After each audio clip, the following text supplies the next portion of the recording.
하셨을까요? 라는 제목으로 여러분과 좀 말씀을 나누겠습니다. 오늘은 부활주일입니다. 우리 주님이 죽음의 권세를 이기시고 3일 만에 살아나신 것을 기뻐하고 감사하는 주일인데요.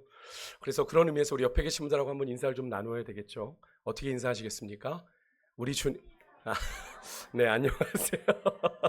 네, 이렇게 안녕하세요도 좀 해주시고요. 우리 주님 부활하셨습니다. 인사하겠습니다. 앞뒤 좌우로요. 네.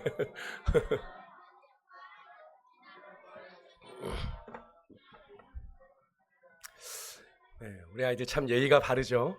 네, 안녕하세요. 네, 주님께 늘 안녕해야죠. 그죠? 네, 여러분의 근데 인사에 조금 자신이 없어 보이십니다. 목소리가. 아마도 인사를 하시면서 속으로 또 어떤 분들은 설마 죽은 예수님이 살아나다니 그런 일이 역사에 있었어? 이게 말이 되나? 혹시라도 아직 그렇게 생각하시는 분들이 여기 계실지 모르겠습니다. 오늘 함께 예배하는 우리 유초등부 친구들이나 청소년 친구들 중에도 사실은 죽은 사람이 다시 살아났다, 부활했다라는 이야기는 사실 만화에나 나올 그런 이야기이죠. 예. 뭐 이렇게 뭐 캡슐을 먹지 않는 이상 다시 살아날 일은 없잖아요. 그래서 우리 유초등부 친구들에게만 좀 질문을 던져볼게요. 아니, 내 질문을 던지지 않았어요. 네, 자, 나는 예수님이 부활하셨다는 말을 들어본 사람. 네, 좋습니다. 네, 두 번째 질문입니다. 자, 예수님이 부활하신 것을 직접 본 사람? 네, 어리둥절하죠. 목사님 왜 저래? 목사님 지금 뭘 물어보시는 거야? 그런 표정이에요. 그렇습니다. 우리가 예수님이 부활하셨다는 것을 직접 보지는 못했습니다. 그죠? 2000년 전에 우리는 살지 않았으니까요. 그런데도 왜 우리는 예수님이 부활하셨다고 믿고 우리의 믿음을 고백하는 걸까요? 아까 우리 사도신경을 통해서도 매주일 예배를 드릴 때마다 우리의 믿음을 고백하죠. 3일 만에 다시 살아나셨으며, 그죠? 그 주님을 따라 우리도 영생을 믿습니다. 이런 고백을 하잖아요. 그죠? 예, 물론 그런 사도신경을 하시면서도 내색은 안 하시지만 여전히 내 안에 반신반의하며 내가 정말 영생할까? 이렇게 생각하시는 분도 계실 수 있고요.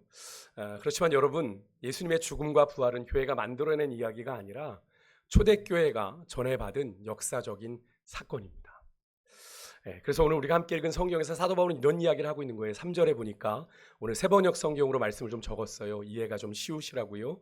보십시오. 나도 전해받은 중요한 것을 여러분에게 전해드렸습니다. 이렇게 얘기합니다. 그러니까 이 말은 예수님의 죽음과 부활이 사도 바울이 만들어낸 꾸며낸 이야기가 아니라 사도 바울도 그 부활을, 그 죽으심을 경험했던 사람들에게 전해받은 이야기다라는 걸 이야기하고 있는 거죠. 그러니까 사도 바울은 아시겠지만 예수님과 함께했던 12제자 중에 한 사람은 아닙니다. 그죠? 그래서 예수님의 죽음의 현장에 또 부활의 현장에 직접 함께하지는 못했던 사람이죠. 우리와 마찬가지로 그 부활의 소식을 전해들은 사람입니다. 물론 우리보다 훨씬 빨리 전해들은 사람입니다만, 물론 사도 바울이 이렇게 얘기하실 수 있어요. 다메섹으로 가는 길에 네가 핍박하는 예수다 그래서 주님 만나지 않았습니까? 예, 그것을 오늘 이제 아까 8절에 마지막에 이야기하고 있는 겁니다만, 그 주님은 승천하시고 난 뒤에, 그죠? 승천하시고 난 뒤에 만난 주님이죠. 부활하시고 이 땅에서 40일 계시는 동안에 만났던 것은 아니니까요. 그렇죠? 그래서 많은 학사들도 예수님에 대해서 인정하는 사실이 세 가지가 있습니다. 이건 논쟁의 여지가 없는데, 예수님께서 십자가에서 실제로 죽으셨다라는 데는 이론의 여지가 없습니다. 두 번째, 무덤이 비어 있었다. 무덤이 비어 있었다. 세 번째는 제자들이 그 죽은 예수님이 다시 살아났다는 걸 확신하며 평생 그것을 증언하며 살았다라고 하는 거예요. 이 세 가지 사실은 기독교인뿐만이 아니라 많은 역사를 연구했던 사람들도 인정하는 사실이라고 하는데요. 그래서 오늘 저는 여러분과 우리가 예수님의 부활을 믿는 이유를 좀 성경에서 우리가 근거를 좀 찾아보고 잠시 생각을 해보려고 합니다. 예전에도 제가 이 부분을 좀 나눈 적이 있습니다만, 오늘 함께 예배하는 우리 다음 세대 친구들을 좀 생각하며 이 말씀을 좀 다시 준비했어요. 조금 아이들의 눈높이에 맞춰서 질문도 많이 좀 준비했고요. 그래서 아이들이 지금 질문에 대답할 수 있도록, 뭐 어려운 질문 아니니까 염려 안 하셔도 됩니다. 로한이 아까처럼 이렇게 저요 이렇게 손들어도 돼요. 이 시간 말씀을 통해서 여러분들에게 소망하기는 예수님의 부활이 아직도 좀 긴가민가 의심스러운 여러분들에게 그 부활이 더 분명하게 믿어지는 은혜가 있으시기를 주의 이름으로 축복합니다. 믿어지는 게 은혜죠. 그죠? 내가 믿겠다고 믿는 게 아니라 믿어지는 게 은혜거든요. 우리 청소년부 친구들 또 유초등부 친구들도 지금 목사님이 이야기하는 것이 당장은 이해가 안 될 수 있어요. 예. 무슨 소리야, 무슨 소리 이렇지만 잘 들어보셨으면 좋겠어요. 오늘 목사님 길게 설교 안 하니까 오늘 여러분에게 쉽게 질문도 하니까 집중해서 들어봤으면 좋겠습니다. 첫 번째, 예수님이 부활하셨다고 하는 성경의 증거는 빈 무덤입니다. 빈 무덤이요. 예수님께서 십자가에서 돌아가신 뒤에 누구의 무덤에 묻히셨죠? 아리마대 사람 요셉의 무덤에 묻히셨습니다. 그 사람이 죽으면 나중에 내가 묻히려고 준비해놨던 무덤에 예수님의 시신을 묻었습니다. 장사했어요. 근데 3일 후에 여인들이 예수님의 그 장사를 하려고 예수님의 무덤에 갔더니 어떤 일이 벌어졌습니까? 돌이 옮겨져 있고 무덤은 empty, 비어 있었습니다. 그죠? 비어 있었어요. 여기서 우리 유초등부 청소년부 친구들에게만 질문하겠습니다. 여러분 냉장고에 여러분들이 집에 냉장고에 케이크를 넣어놨어요. 우리 세준이 케이크 엄청 좋아하나 봐. 네. 네. 다음 날 보니까 케이크가 없어졌어요. 엄청 실망하지 않아요? 너무 사랑스럽지 않습니까? 자, 그러면 여러분들이 뭐라고 생각할까요? 뭐라고 생각할지 보세요. 첫 번째, 누가 먹었다. 그렇죠. 우리 로이는 아빠가 먹었다. 가장 아빠가 유력한 용의자야. 네, 그렇죠. 근데 어쨌든 케이크 사라졌다. 그죠? 그죠? 엄마가 먹었다. 엄마는 안 나오네요. 그죠? 뭐라고? 로이 형 입에 들어갔다. 그렇죠. 형이 먹었다. 그럴 수 있습니다. 생각하세요. 근데 여러분, 이렇게 케이크 사라진 데는 이유가 있어요? 없어요? 있습니다. 이유가 있어요. 예수님의 무덤도 마찬가지라는 겁니다. 그죠? 예수님의 무덤이 비었다는 건 거기 무덤 안에서 무슨 일이 일어났다는 거죠. 일어났다는 거. 이유가 있다는 거예요. 만약에 예수님의 시체가 그냥 예수님의 무덤에 원래 묻었던 대로 있다면 예수님을 죽였던 이 대제사장들과 그 무리들이 그 시체만 보여주면 어떻게 해요? 기독교의 부활신앙은 없어지는 거예요. 사실 부활신앙이 없으면 기독교도 지금까지 존재할 이유가 없습니다. 사실 없어요. 근데 하지만 그렇게 하지 못했습니다. 왜 그래요?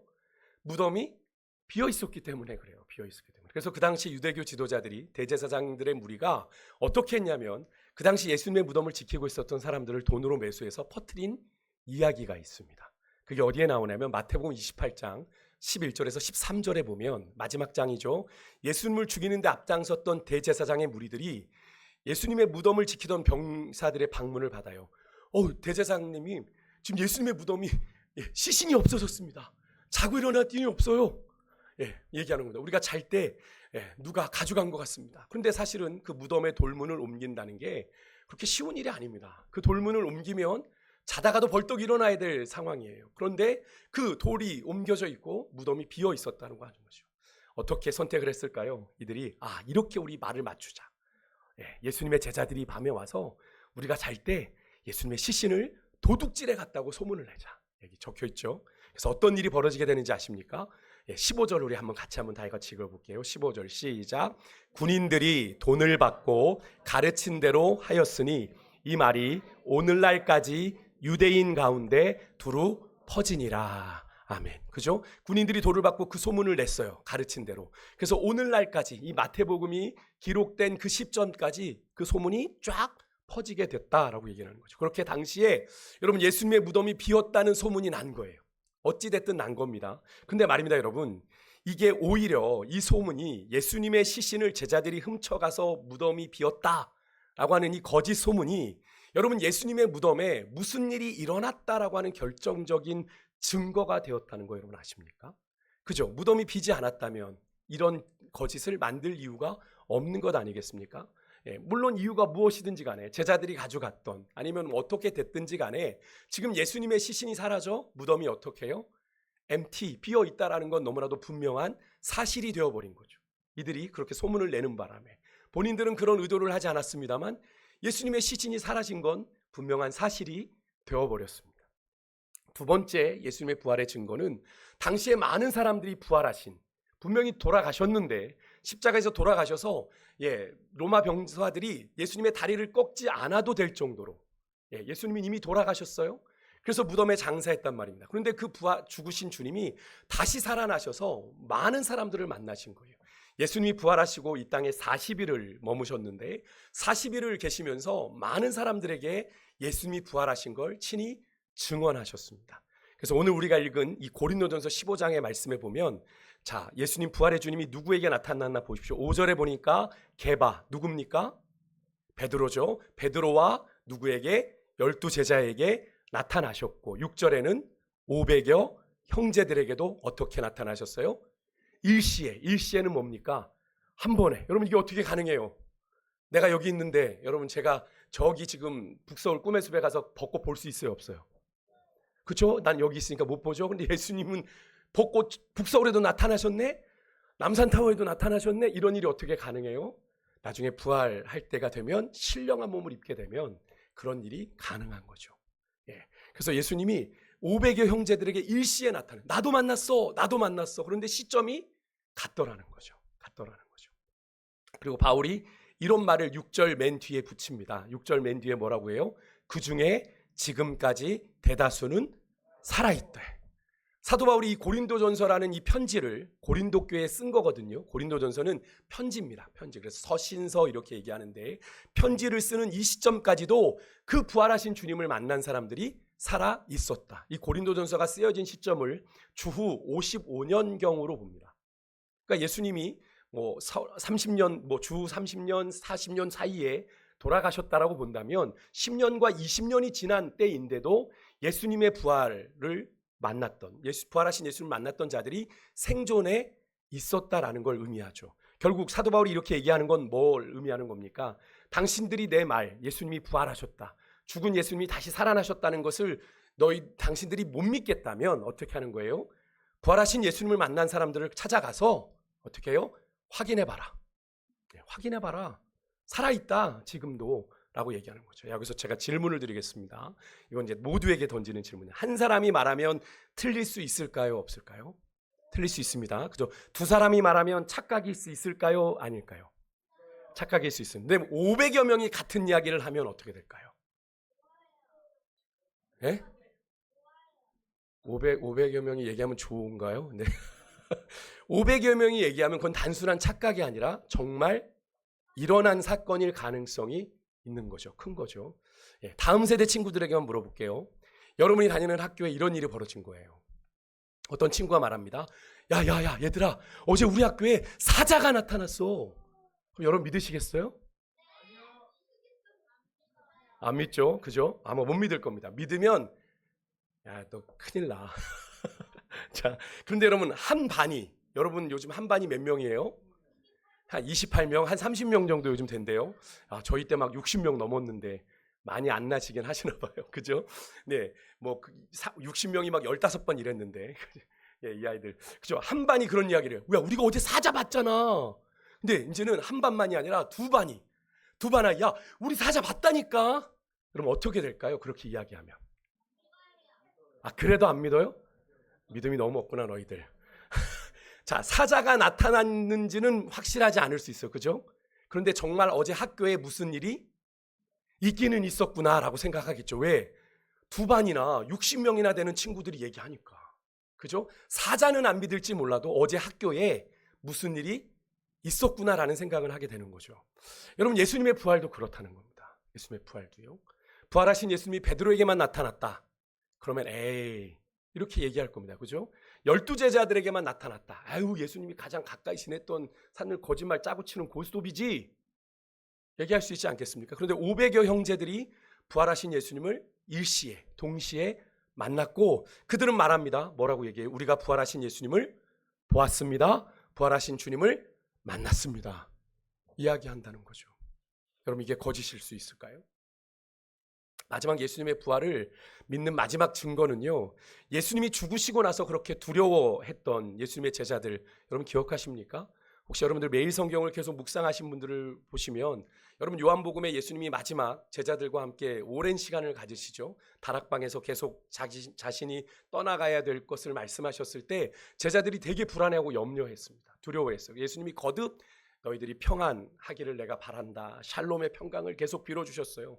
예수님이 그렇게 떠나기 전에도 불안해했던 제자들이 예수님의 죽으셨다라는 소식을 듣는 순간 그들에게 모든 기대와 소망의 끈이 다 사라졌을 겁니다. 그죠?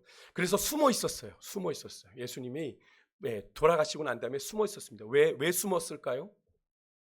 자신들도 예수님 안다고 했다가 똑같은 일을 당할까 봐. 근데 여러분, 이 제자들이, 그렇게 무서워했던 제자들이 부활하신 예수님을 만나고 어떻게 되냐면 모두 순교자가 돼요. 여러분, 순교가 뭡니까? 혹시 아십니까? 어르신들은 아시겠지만 아이들은 순교가 뭐예요? 네, 거의 비슷했죠. 그래도 우리 로이가 저기 청소년부예요.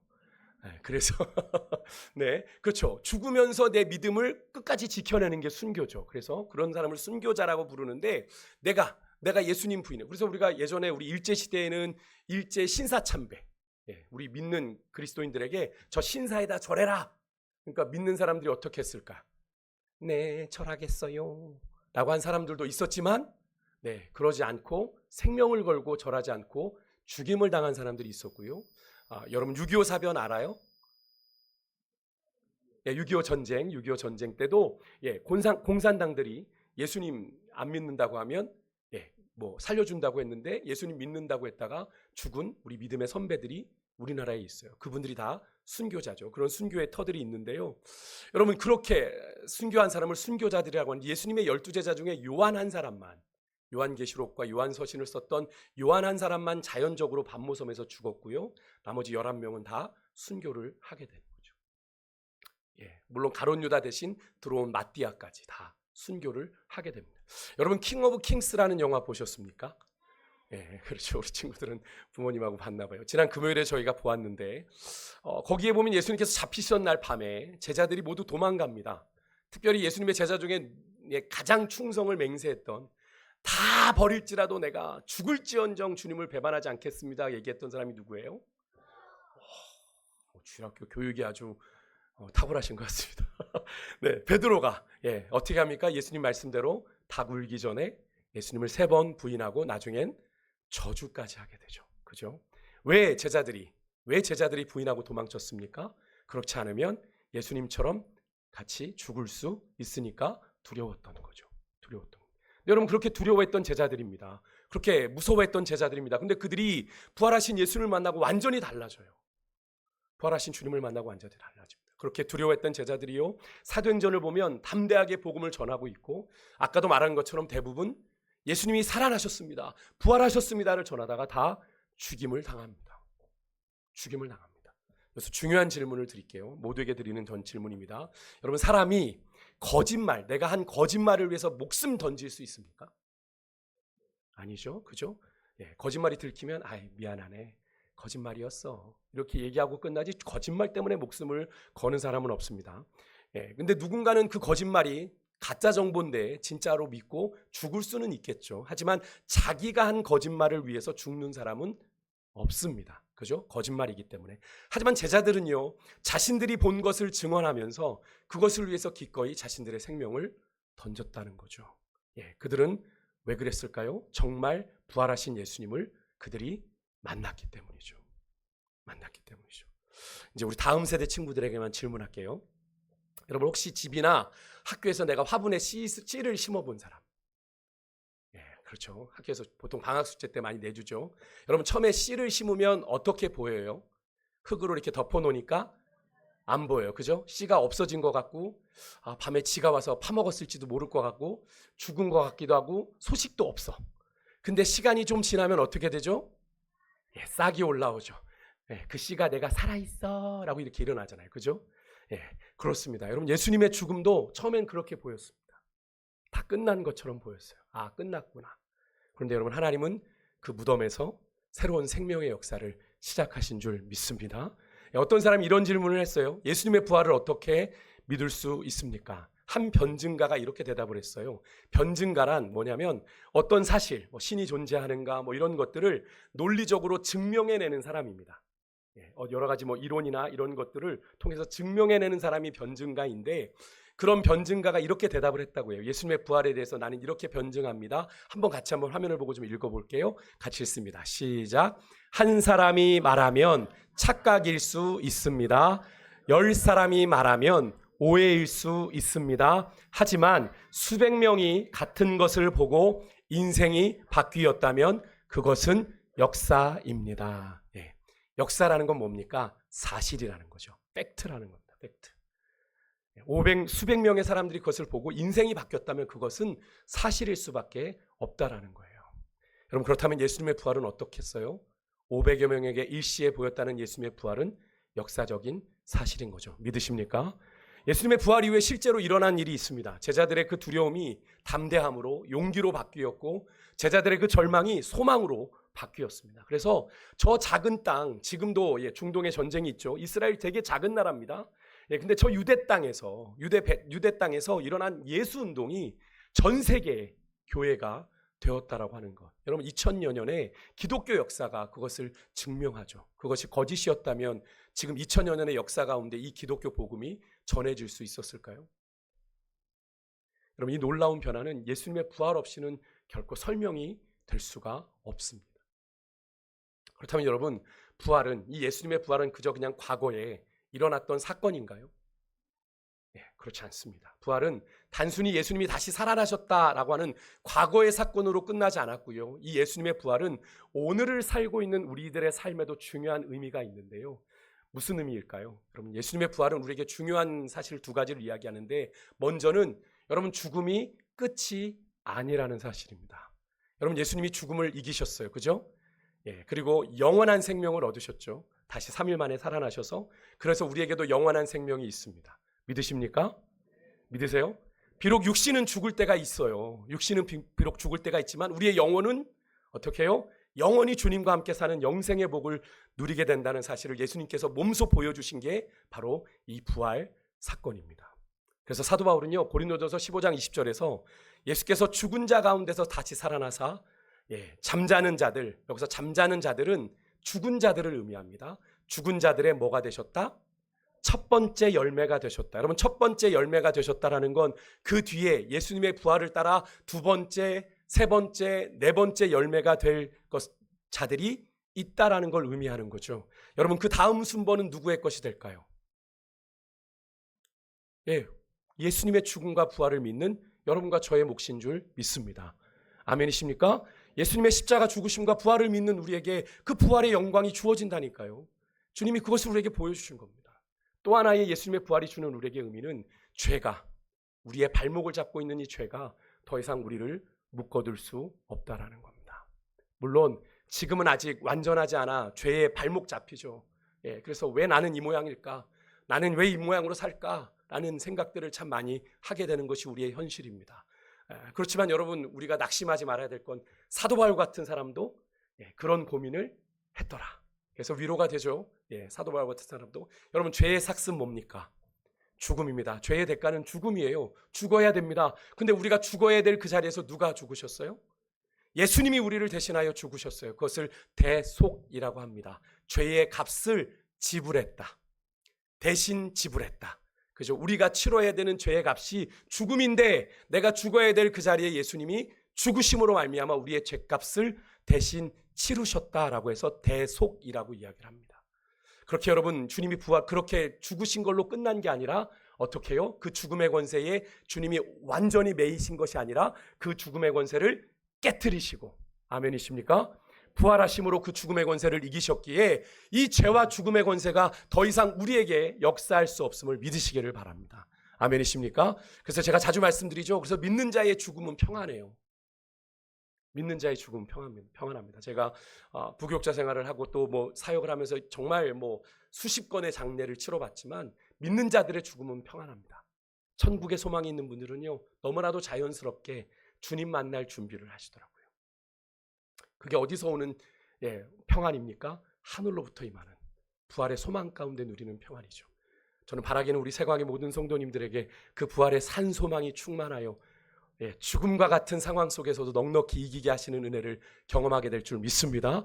죽음의 권세가 우리를 빼앗을 수가 없습니다. 그래서 다윗이 시편 23편에 내가 사망의 음침한 골짜기로 다닐지라도 해를 두려워하지 않을 것은 주께서 나와 함께 하심이라. 믿으십니까? 요새 사망의 음침한 골짜기는 그거거든요. 내가 죽을 것 같은 상황, 내가 인생을 살아가면서 내가 죽을 것 같은 고통스러운 상황에 놓여 있어도 내가 두려워하지 않는 것은 주께서 나와 함께 하심이라.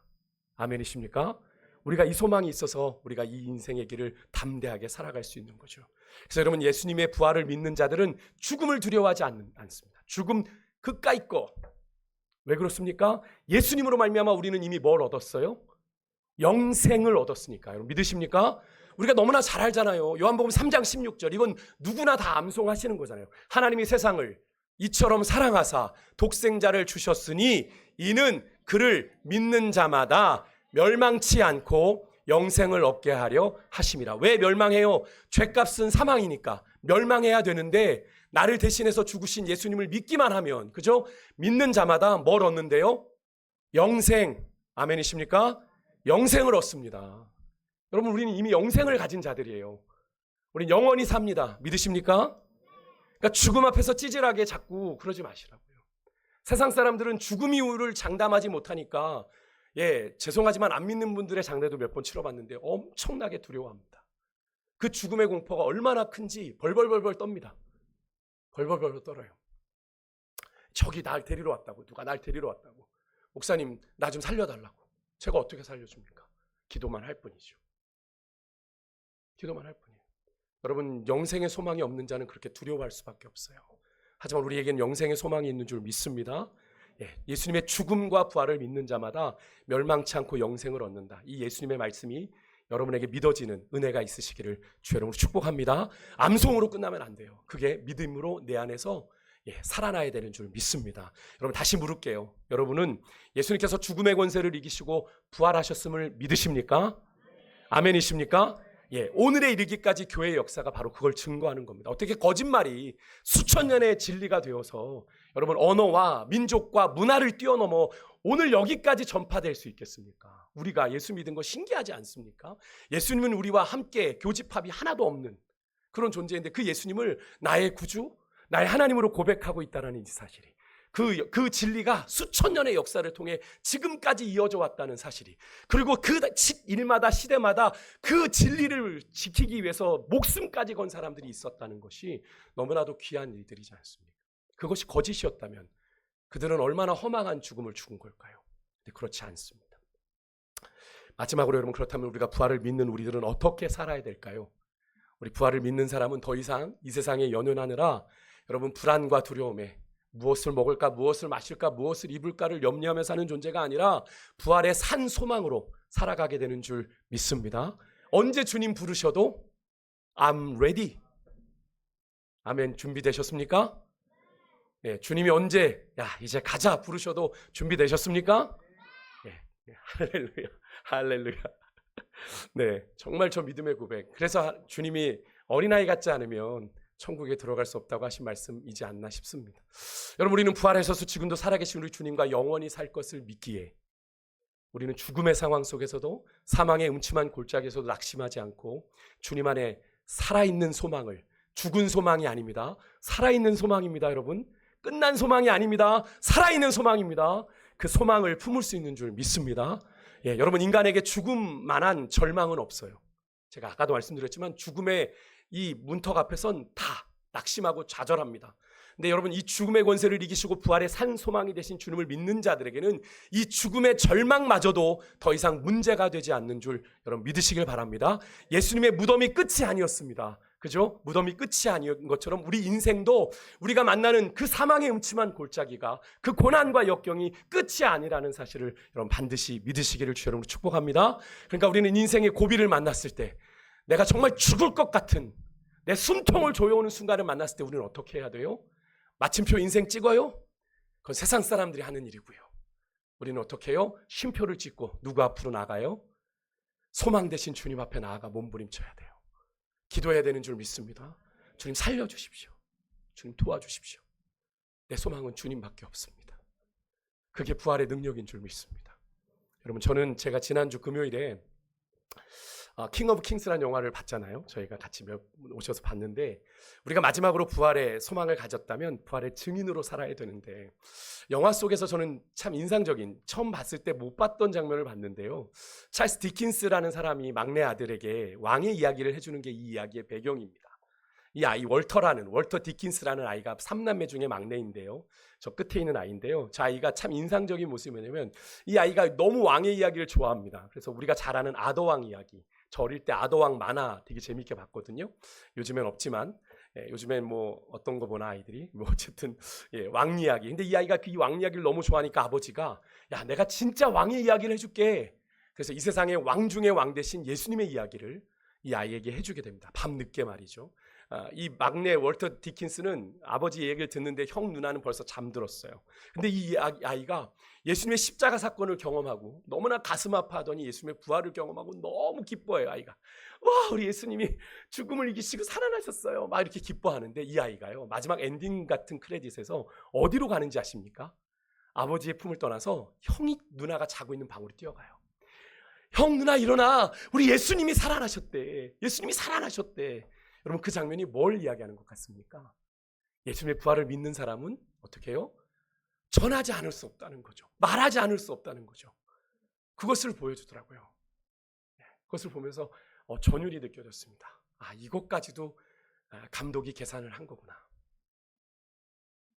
여러분 부활하신 예수님을 만난 제자들이 부활의 증인이 되었습니다. 나는 만났노라. 나는 부활하신 예수님을 보았노라. 그래서 그들의 생명을 걸고 그 예수님의 부활을 증언했고요. 그것을 위해서 그들은 사도 바울이 고백했던 것은 자기 생명조차도 아끼지 아니하고 기꺼이 순교의 제물이 되었어요. 내가 만난 주님, 내가 본 주님을 나는 부정할 수 없습니다. 생명까지도 내건 거죠. 근데 여러분 그게 비단 예수님의 12제자들만의 이야기가 아닙니다. 히브리서 11장에 가면요. 히브리서 11장 우리가 믿음장이라고 부르는데 거기에 보면 수많은 믿음의 선진들이 나옵니다. 구약에서부터 뭐 아브라함, 뭐 노아 뭐 얘기들이 쭉 나오는데요. 거기에 뒷부분에 가면 초대교회 당시에 예수님을 믿었던 무명의 사람들의 이야기가 나옵니다. 예수님을 믿었다는 이유로 온갖 핍박과 박해를 받았던 이름 없는 무명의 사람들이 등장하는데 우리 36절에서 38절까지 우리 다음 세대를 위해서 제가 현대어 성경으로 준비했습니다. 같이 한번 좀 읽어볼게요. 같이 읽습니다. 시작. 또 어떤 사람들은 조롱을 받고 채찍으로 맞았으며 묶여 갇히기도 했습니다. 또한 돌을 맞기도 하고 시험을 당하며 톱으로 몸이 잘리거나 칼날에 죽임을 당하기도 하였습니다. 그리고 양이나 염소의 가죽으로 옷을 삼아 두르고 다녔으며 가난과 고통에 시달리고 온갖 학대를 받았습니다. 세상은 그들에게 아무 가치가 없었습니다. 아멘. 여러분 예수님의 제자들뿐 아니라 부활하신 예수님을 만났던 무명의 500여 형제들에게 예수님이 살아나셨다, 다시 살아나셨다는 그 부활의 소식을 들었던 당시에 많은 무명의 그들이 겪었던 실제 이야기입니다. 이들이 왜 이런 수모와 이런 아픔과 이런 고통을 겪었다고요? 예수님 때문에. 예수님을 믿었기 때문에. 그래서 그런 그들에겐 세상은 그들에게 아무 가치가 없었습니다. 우리가 그토록 사랑하는 세상이 그런 그들에게는 아무런 가치가 없었어요. 그들만의 이야기입니까? 여러분 그들이 부인할 수 없었던 건 뭡니까? 예수님이 부활하셨다. 다시 살아나셨다. 우리에게 산 소망이 되셨다라는 그 사실이죠. 그 부활의 주님이 그들의 유일한 소망이었기에 사도 바울이 아까 말했던 것처럼 사도행전 20장 24절에 말한 것처럼 그들은 자신들의 생명 가장 소중한 것 아닙니까? 조금도 귀한 것으로 여기지 아니하고 예수 부활의 증인된 삶을 그들이 달려갈 수 있었던 겁니다. 여러분 그런 믿음의 사람들을 통해 예수 그리스도의 부활의 소식이 영국과 유럽으로 또 미국으로 또 미국에서 이 대한민국까지 전해지게 된 건데요. 여러분 올해가 한국 땅에 이 기독교 복음이 예수 그리스도의 복음이 들어온 지 몇 년이신지 아십니까? 작년이 140년이었습니다.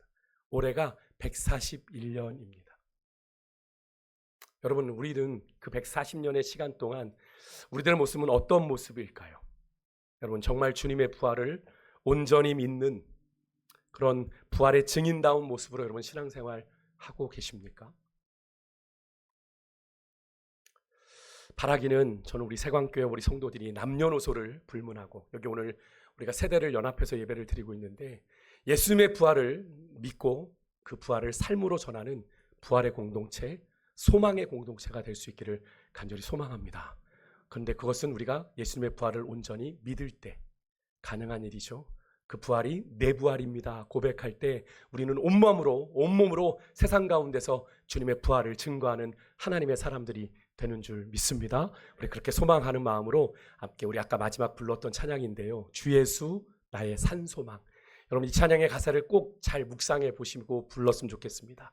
죄 가운데 깊은 절망의 수렁 가운데 우리는 주님께 이 닿을 수 없었던 우리지만 우리가 주님의 이름을 부를 때 어둠을 뚫고 주님의 사랑이 우리에게 임했고 우리의 모든 절망을 거두셨다라고 고백해요.